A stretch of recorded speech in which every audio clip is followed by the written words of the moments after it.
Welcome to everyone once again. हमने पहला chapter basic accounting term start किया था।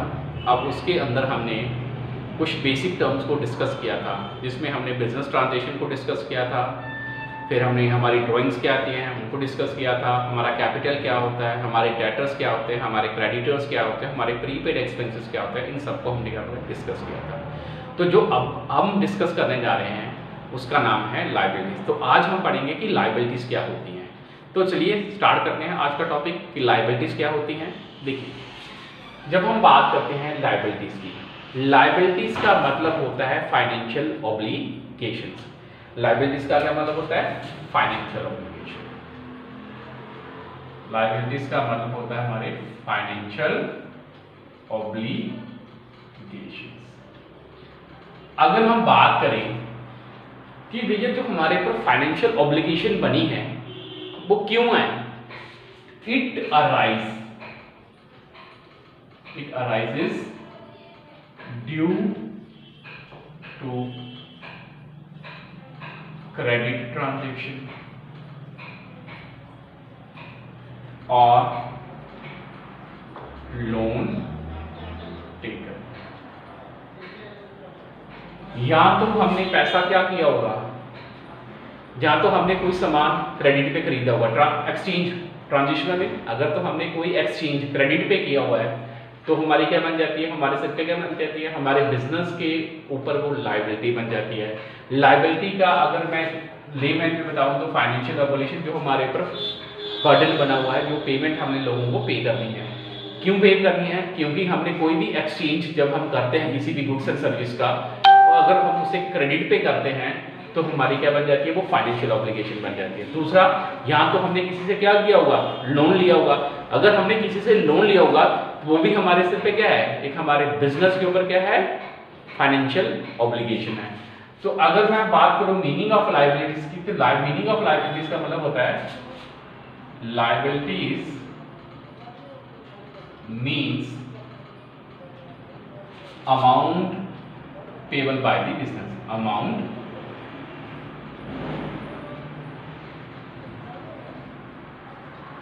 payable by the business. Liabilities mean the amount payable by the business.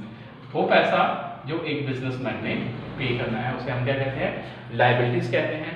तो अगर आपसे एक सिंगल वर्ड में अगर आपको डिफाइन करना है लायबिलिटीज क्या होती है, तो लायबिलिटीज का मतलब होता है financial obligation, mean financial burden जो आपके बिजनेस पे है। अब वो फाइनेंशियल बर्डन क्यों बना? क्योंकि आपने क्या किया था, कोई भी जो एक्सचेंज था या आपने कोई गुड्स परचेज किए थे वो आपने किस पे किए थे, क्रेडिट पे परचेज किए थे। दूसरा, जहाँ तो आपने क्या किया, किसी पर्सन से या किसी बैंक से क्या लिया है, लोन लिया है। तो इट्स मीन आपके बिजनेस के लिए क्या बन जाएगी, वो फाइनेंशियल ऑब्लिगेशन बन जाएगी। तो liabilities mean the amount payable by the business, वो पैसा जो बिजनेसमैन ने पे करना है। अब जो हमारी लायबिलिटीज होती हैं वो दो तरह की आ जाती हैं हमारी, एक होती है हमारी इंटरनल लायबिलिटीज और एक होती है हमारी एक्सटर्नल लायबिलिटी। जब हम बात करते हैं इंटरनल लायबिलिटीज, अब इंटरनल लायबिलिटीज क्या होती हैं? कहते हैं liabilities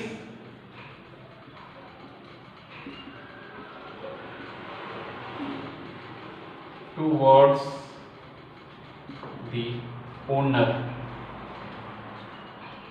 is termed as internal liability. Internal liability का मतलब हो गया वो अमाउंट जो बिजनेस ने अपने ओनर को पे करना है। Liabilities towards owner is termed as internal liability. वो पैसा जो एक बिजनेसमैन ने क्या करना है, एक बिजनेस ने पे करना है किसको, अपने ओनर को। Liabilities toward the owner is termed as internal liability. वो पैसा जो एक बिजनेस ने अपने ओनर को पे करना है, it is known as internal liability. अब हम बात करते हैं एक्सटर्नल लायबिलिटीज। एक्सटर्नल लायबिलिटीज का मतलब होता है वो पैसा जो एक बिजनेस ने आउटसाइडर्स को पे करना है, वो पैसा जो एक बिजनेसमैन ने किसे, आउटसाइडर को पे करना है। Liabilities towards the outsiders is known as external liabilities. वो पैसा जो एक बिजनेसमैन ने क्या करना है, पे करना है आउटसाइडर्स को। अब आउटसाइडर वो लोग होते हैं जिनके साथ आप बिजनेस क्या करते हो, रन करते हो। It may be A bank, आपके सप्लायर हो सकते हैं, आपके कस्टमर्स हो सकते हैं। तो आउटसाइडर जो कि आउटसाइड है बिजनेस के, जो कि within organisation they are outsiders. अब हम बात करते हैं अगर एक्सटर्नल लायबिलिटीज की, तो जो एक्सटर्नल लायबिलिटीज है वो फर्दर आगे डिवाइड हो जाती हैं 3 पार्ट्स में, non current liabilities, current liabilities और कॉन्टीजेंट लायबिलिटीज। तो अब हम बात करेंगे नॉन करंट लायबिलिटीज। देखिए नॉन करंट से ही पता लग जाता है वो पैसा जो हमने करंट ईयर में पे नहीं करना है। कोई भी ऐसा पैसा जो एक बिजनेस ने विद इन 1 ईयर नहीं पे करना है, इट्स मीन उस अमाउंट को पे करने के लिए हम क्या करेंगे, 1 साल, 2 साल, 3 साल, 4 साल, 5 साल और ज़्यादा भी ले सकते हैं। कोई भी अमाउंट जो एक बिजनेस ने पे करना है more than 1 year is known as non current liabilities. वो पैसा जो एक बिजनेस ने पे तो करना है लेकिन वो करंट ईयर में पे नहीं करेगा, उसे मोर देन 1 ईयर में पे करेगा, तो उसे हम कहते हैं current liabilities, non current liabilities. Non current liabilities are those liabilities which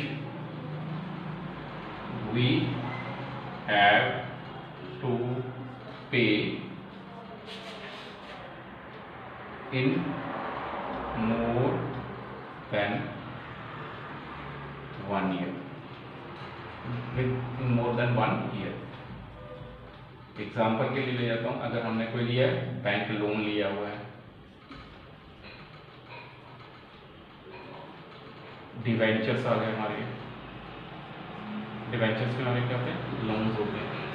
तो क्लियर है, non current liabilities, non current liabilities का मतलब हो गया वो पैसा जो हमने पे तो करना है लेकिन उस पैसे को हम 1 साल के बाद या 2 साल के बाद या 3 साल के बाद या 10 साल के बाद पे करेंगे, वो हमारी क्या बन जाती है, नॉन करंट लायबिलिटीज बन जाती हैं।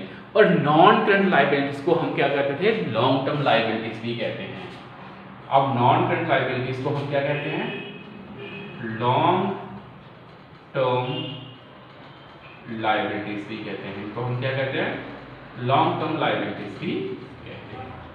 अगर हम बात करते हैं अब करंट लायबिलिटीज, करंट से आप समझ जाते हैं, करंट का मतलब होता है प्रेजेंट। द अमाउंट, अगर करंट लायबिलिटीज की बात करें तो करंट लायबिलिटीज का मतलब होता है the amount payable by the business with in 1 year. कोई भी पैसा जो एक बिजनेस ने विद इन 1 ईयर पे करना है वो हमारी क्या बन जाती है, करंट लायबिलिटीज बन जाती है। The amount payable by the business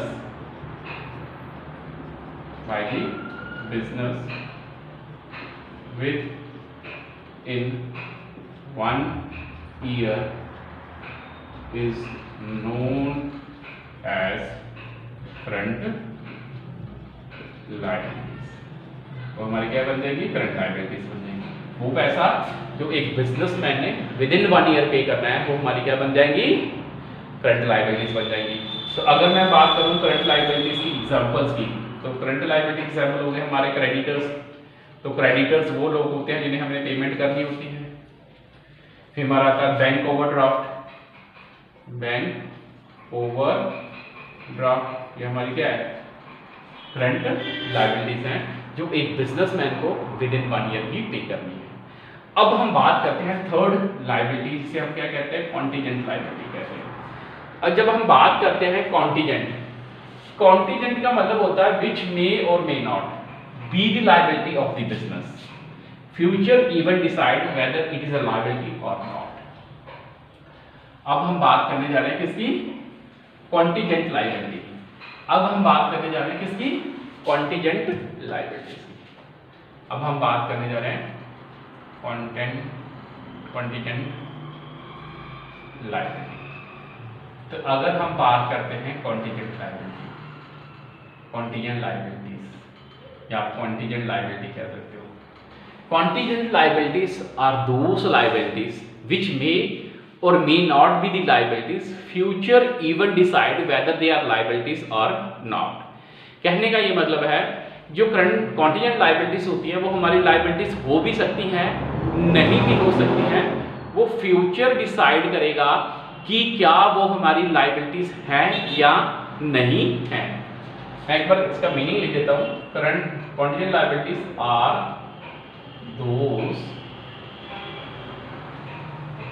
liabilities which may or may not be the liabilities